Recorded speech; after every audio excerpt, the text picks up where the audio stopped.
If the case of the Trent drags two unwilling nations into war, it will show how utterly powerless is every motive of prudence that can influence the human mind when brought into conflict with the sense of honor. There was so entire an absence in England before Captain Wilkes's exploits of any hostile feeling towards the United States. And the interests of the United States are so plainly and strongly adverse to a war with England. Nevertheless, we all feel on both sides of the Atlantic that the national honor outweighs every consideration. Welcome to Journey Through Time. I'm Sarah Churchwell. And I'm David Olusoga. And David, that's from an article that appeared in a number of British newspapers in December 1861. And that reference to the Trent is the name of a British ship that was at the center of a crisis that brought Britain and the United States to the brink of war in the last week of 1861, 9 months into the American Civil War. And that's the story we're telling in the second of our 3 episodes on the relation between Britain and the United States during the Civil War back in the 19th century, when the relationship between the two countries was anything other than a special relationship. And this is really the moment when there is a clamor to go for war. And that phrase used in that article, national honor, which is a kind of very strong idea in the 19th century, that almost creates a situation, not just where war is likely, but it seems almost unavoidable for some of those last weeks of 1861. And the fact is, as we were saying in the last episode, Britain didn't have anything to gain from a war with the United States, but the Union didn't really need to be entering a war with Britain either. Both countries had lots to lose. Yeah, this is a war nobody wants. And yet at the end of 1861, it seemed really likely. I mean, you'd put your money on a war breaking out in early 1862 if you had been reading the newspapers in Washington or London in those last weeks of that year. And Britain had done everything it could to try to not be at war. It had declared itself neutral. It had no desire to recognize the Confederate states of the South. And the last thing that President Lincoln needed in a war with the South, with a civil war, was a war with Britain. So all of that being the case, how is it that they found themselves on the verge of war in the last weeks of 1861? Well, last week we talked about the tensions that existed long before the Civil War between the British government and Lincoln's government in Washington. Britain's attempt to stay out of the war by declaring itself neutral, even that had gone down badly in Washington. It was seen as a betrayal. William Seward, Lincoln's Secretary of State, had even threatened to invade Canada. And Palmerston, the British Prime Minister, had sent warships across the Atlantic to strengthen the North American fleet of the Royal Navy. Extra British troops had been sent to Canada. So even though nobody wanted war, tensions had been ratcheting up through 1861. And it's in this atmosphere that a crisis kicks off. Yeah. So in October 1861, that's the beginning of a series of events that leads by the end of the year to these countries being right on the brink of war. What happens that October is the Confederate governments, the southern states, send 2 diplomats. They send a guy called John Slidell to Paris and a guy called James Mason, not that James Mason. Not the actor. Not the actor, to London. And their job was to try to persuade the governments of France and Britain to recognize the Confederacy.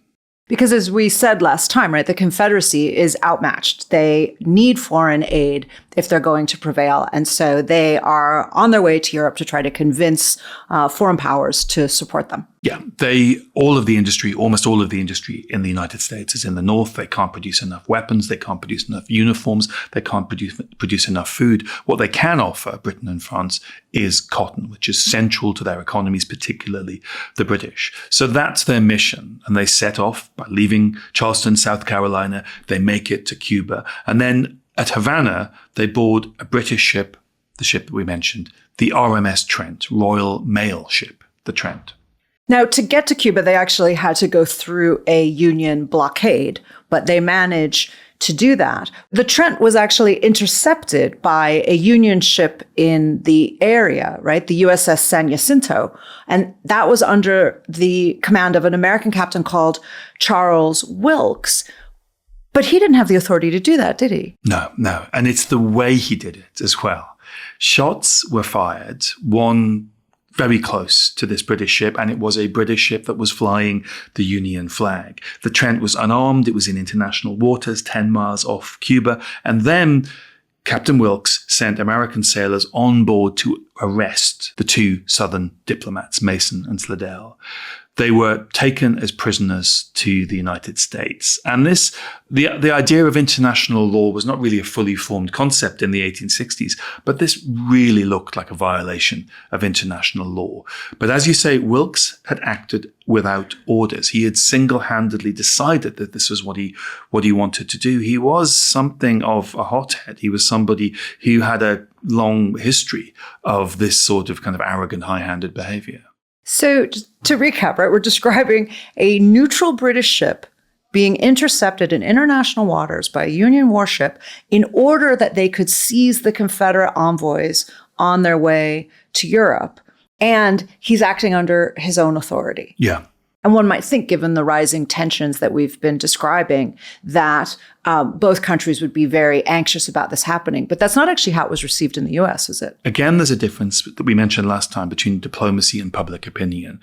I think many diplomats and politicians in America thought, oh my God, these are two diplomats going between two neutral ports, being carried on a neutral ship by a nation we do not want to be at war at. This doesn't look good. But public opinion loved it. There were great dinners put on in New York to honor Captain Wilkes, who was just seen as a hero. There was a parade in New York, and Congress, because some politicians didn't see the dangers here, Congress even passed a resolution of thanks and considered giving him a medal. So there is this kind of euphoria in America, but because there is no transatlantic cable, you can't get telegrams across the Atlantic. It takes a few weeks for news to reach England. And when it reaches England, there is absolute outrage. Well, I mean, they had good reason to be outraged, right? By any reasonable measure, it was a pretty outrageous thing for Wilkes to have done. I mean, the legal opinion in London, and to be honest, the legal opinion behind closed doors in Washington was that this was entirely illegal, that what they had done had been a transgression of all maritime laws, all international laws, all the laws of diplomacy. So how did the British government respond? The British government are, again, like the American government, they are being influenced by public opinion. There is absolute fury in Britain, not just among politicians, but among the public. It's interesting how this is described by historians compared to how it appears in the newspapers. I think this is one where the Americans and the British even had a different name for it, isn't it? Because Americans have always called it by the name that historians now use, which is the Trent Affair. But that's not what the British called it, is it? If you go back to the newspapers of the time, it is more commonly called the Trent Outrage. The outrage. So that gives us an indication, yeah. I put the name Trent into the Find My Past newspaper archive, narrowed down the search to just December 1861, so 1 month, and there were over 14,000 articles in the British and Irish press that named the Trent for that single month. They capture the mood of the quote that you read at the beginning, this being such an insult to British national honour that what option is there but war? What possible outcome could there be but war between Britain and America? And they were also deeply offended, weren't they, by the fact that that Captain Wilkes's actions had been celebrated in the U.S. That only made matters worse. Made it much worse. The reports of the parades and the dinners in his honor. There was an American visitor, a guy called Charles Mackay. He was a friend of William Seward, who was the Secretary of State in Lincoln's cabinet. And he wrote back to warn Seward that the British people were, quote, frantic with rage. He said that if there was a poll taken of public opinion, 999 men out of 1,000 would declare for immediate war. But this is a very awkward position for Britain to find itself in, right? Because the prospect of war against the United States is bad enough. But given that the North, which is the United States at this point, is already in a war against the slaveholding South, that would mean that Britain would be drawn into a war on the side of the slaveholding South. There is so much to make people not want a war between these two nations. Abolitionists in Britain would be appalled by the idea of recognizing or even supporting the Confederate slave-owning states. There is fears about British Canada. There's the economic costs of the war. America's already in a civil war. It desperately doesn't want an international war.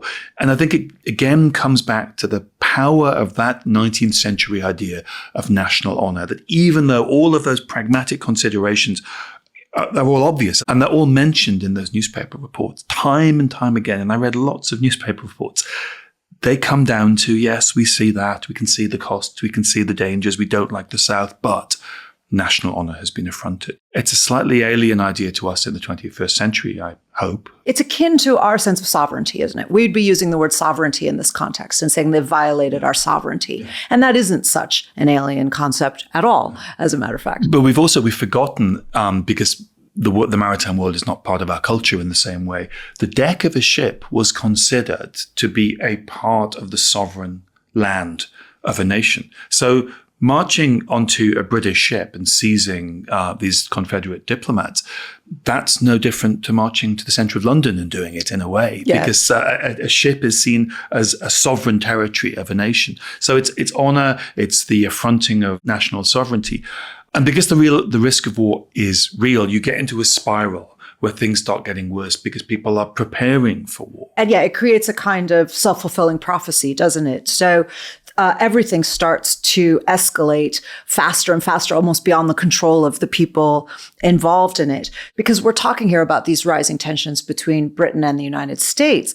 But obviously, at this point, Canada, of course, is also watching things very closely. Yeah, it's only 50 years since the United States did invade British Canada in the War of 1812. And so the Prime Minister of Canada, John Macon, he calls up armed militia units. Gun emplacements, batteries around Toronto and Montreal are prepared. And rumors circulate that the Americans had ordered Captain Wilkes to intercept the Trent to lure Britain into a war so that America could annex Canada. It is a world where rumors and conspiracy theories, as we call them now, are beginning to circulate. I was just going to say it's a conspiracy theory, isn't it? Right. But it has a root in the fact that people like Seward had spent many years talking up this idea. So they didn't get it out of nowhere. Seward's been saying, let's annex Canada. So it's actually reasonable to think, well, maybe there's a plot afoot. Yeah. For an expert on diplomacy, Seward does have a habit of really shouting, running his mouth, usually when there's other diplomats or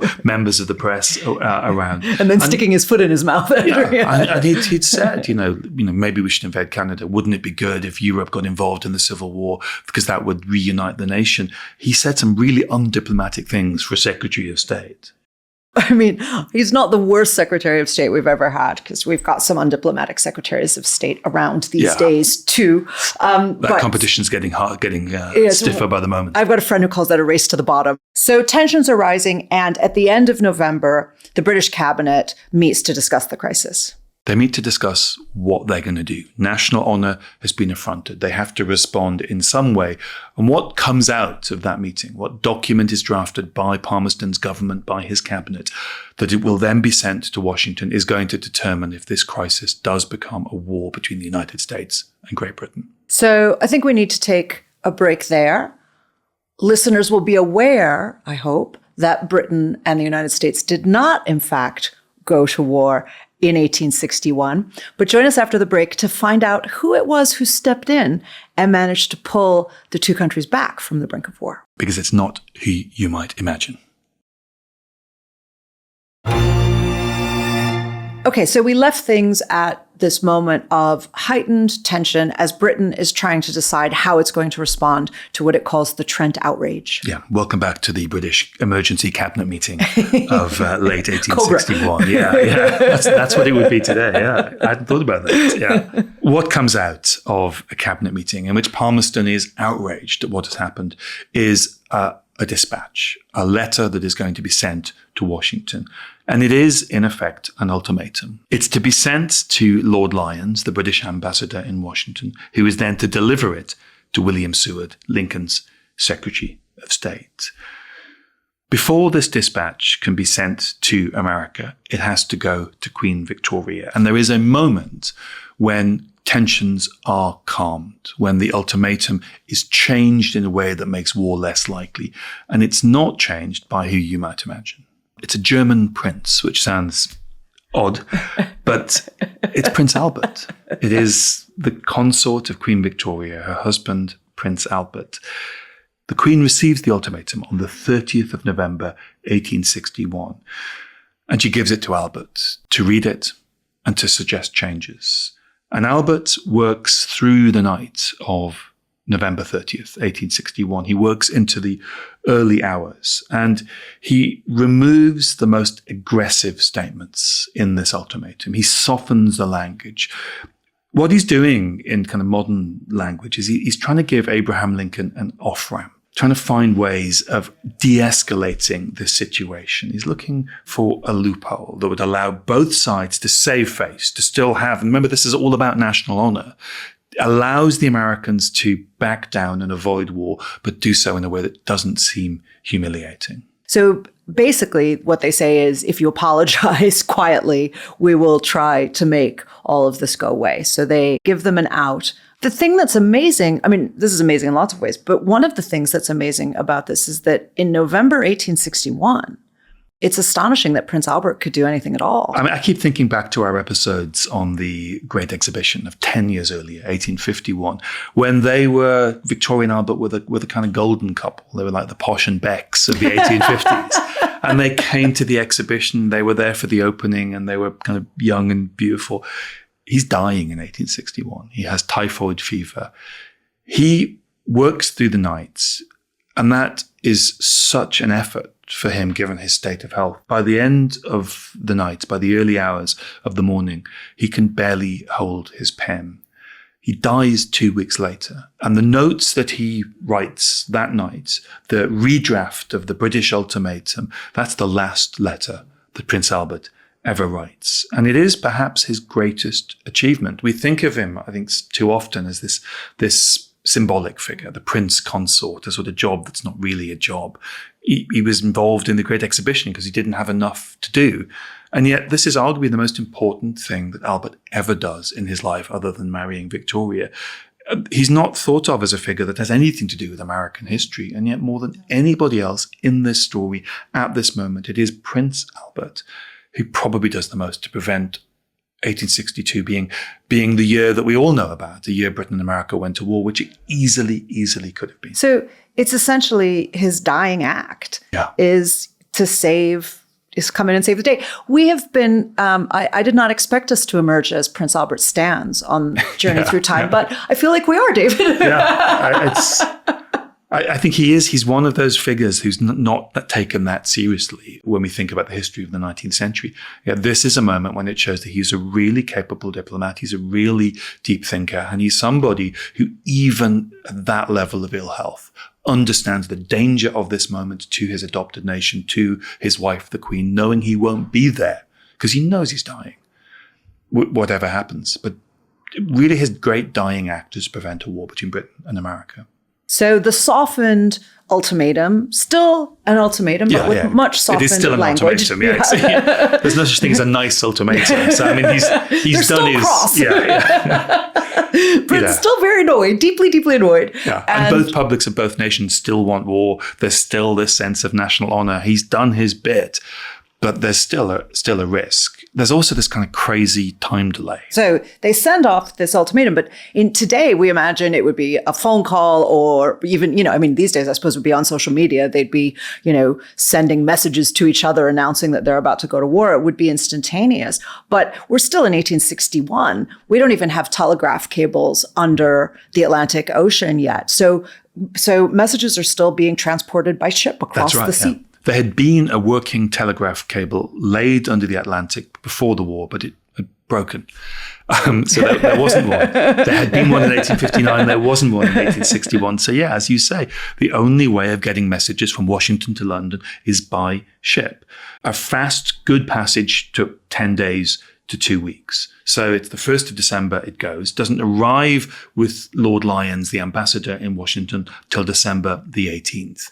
Now, he is a really, really clever diplomat. He has an informal meeting with William Seward, and he discusses the contents of the ultimatum. And he does that for a really, really good reason, because along with the ultimatum is another letter which tells Lyons to give the Americans 7 days to respond. Lincoln's government has a week to come back, yes or no, to the British demands. If after 7 days they have not agreed to the British proposal, which is that Mason and Slidell be released and an apology made, Lord Lyons was ordered to close the British embassy in Washington, pack up the archives, gather all the diplomatic staff, and get on a ship home. Now, today we'd call that cutting off diplomatic relations, and we know where that leads. That leads to war. So Lyons has this meeting with Seward to try to avoid war without tipping his hand about what the other constraints are that he's operating under. Seward knows that a version of the ultimatum has been delivered, and we've been saying how Seward has a tendency to shoot his mouth off. So at this point, Seward doesn't really help matters, does he? The day after the ultimatum is formally presented, Seward goes out to a dinner party at the Portuguese embassy. After, we think, some brandy, he has an outburst, a tirade against the British. Now, he's done this in the past, but he does this at this really, really dangerous moment. He also does it in front of another guest at the same party at the Portuguese embassy. That's William H. Russell, the Washington correspondent of the Times of London, a famous journalist. He'd been a hero in the Crimean War. What he says in his final sentence of this kind of outburst was, "We will wrap the whole world in flames." That's the famous words that he said. Now, to make matters worse, in this gap between the ultimatum being written and it being delivered, the British have been readying for war, even more. They dispatched 11,000 more troops to Canada. They sent more ships of the Royal Navy across the Atlantic. They had drafted a war plan where they would destroy the Union Navy and set up a British blockade of the United States while the United States was trying to blockade the South. And what all good diplomats with any sense understood about this moment was that if there was a war between Britain and the United States, there was a very good chance that Britain would lose Canada and that the United States would lose the South because Britain would do the old calculation, my enemy's enemy is my friend, and recognize the Confederacy.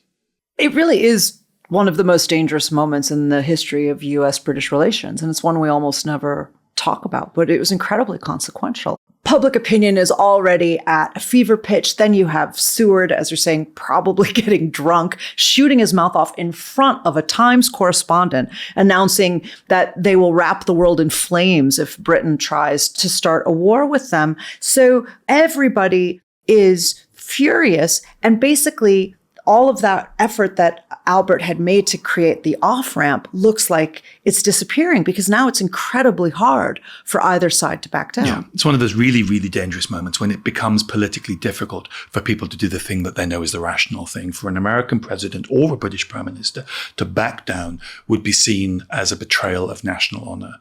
This thing about national honor is so strong that it's going to take bravery. It's going to take political capital to find a way out of this.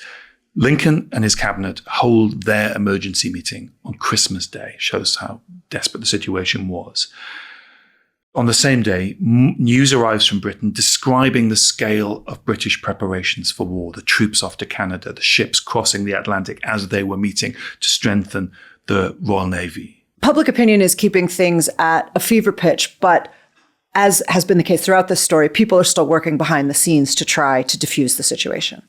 It was now understood, and Victoria and Albert had understood this when they'd redrafted the ultimatum, that Captain Wilkes had not acted on orders or permission from the US government. So the idea that this was one guy, a rogue captain of a ship, that idea was in the diplomatic discussion by them. And William Seward, despite his belligerence, despite the things he would say after too many brandies at a party, could see by the wording of the ultimatum that it had been drafted in order to give America a way out, an off-ramp. Seward, for all of his foibles and faults, is not a stupid man, and he's not in any way an incompetent statesman. No, he's anything but. And in fact, he stressed that they had gone out of their way to be courteous. Yeah. Lincoln's cabinet debated on that Christmas Day from 10 a.m. till 2 p.m. They then adjourned and resumed the next day. And at that cabinet meeting, William Seward, the man who was always talking about the possibility of war, who kept raising the possibility of invading British Canada, it's Seward who was strongly urging them to release the two Confederate diplomats, Mason and Slidell, and he stressed to the cabinet that the British ultimatum had not been discourteous. And he wasn't alone in that either. I mean, we can give credit where it's due to Seward, but also to the rest of, in fact, Lincoln's famous cabinet, the cabinet of rivals. He had a good cabinet. And they also stressed that the Union simply could not go to war with Britain at the same time they're trying. And by the way, we should say that at this point, the war against the Confederacy is not going very well.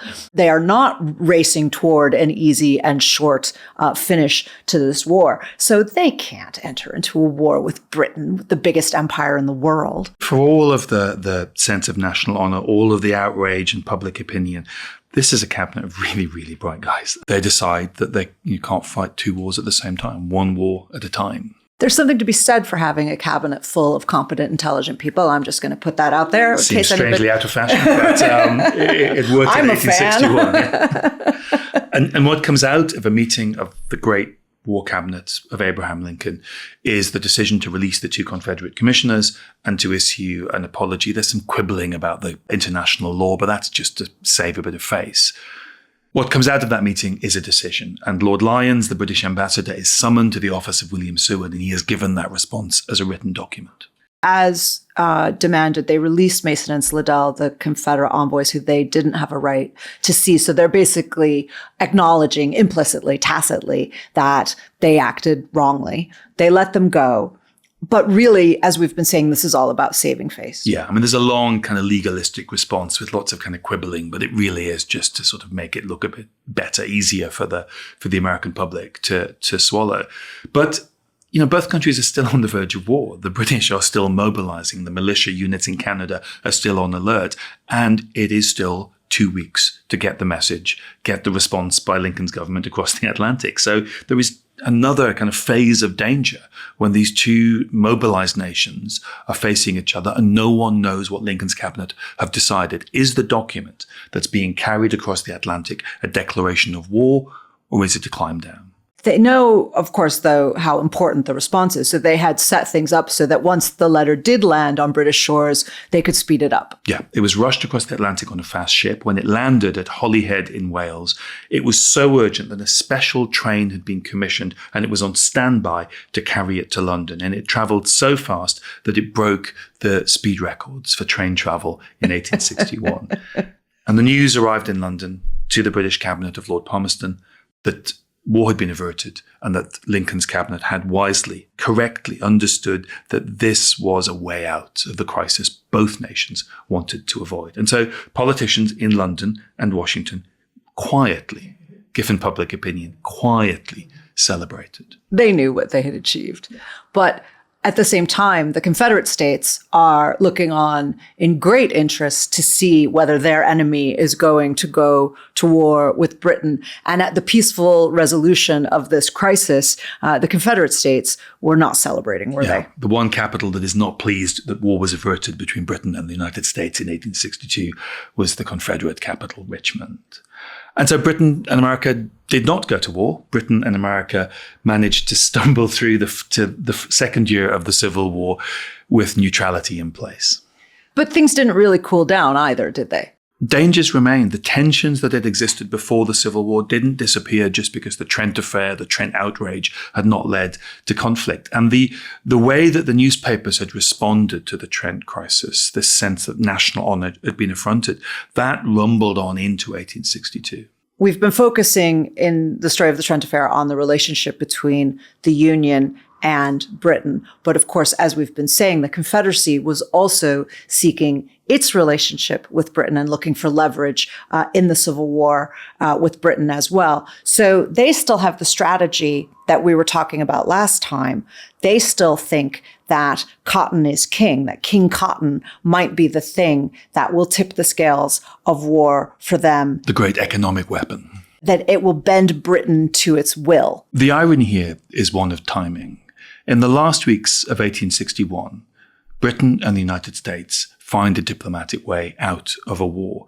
But in those same weeks, the last supplies of cotton, the stockpiles of cotton in Liverpool, in the mills of Lancashire, are beginning to dwindle. And the great economic weapon that had led the Confederacy to believe that Britain might support it if it went to war with the North, that great gamble that cotton could bring down the British economy and bring Britain into the war, that great gamble is beginning in those same weeks to look like it might, after all, work.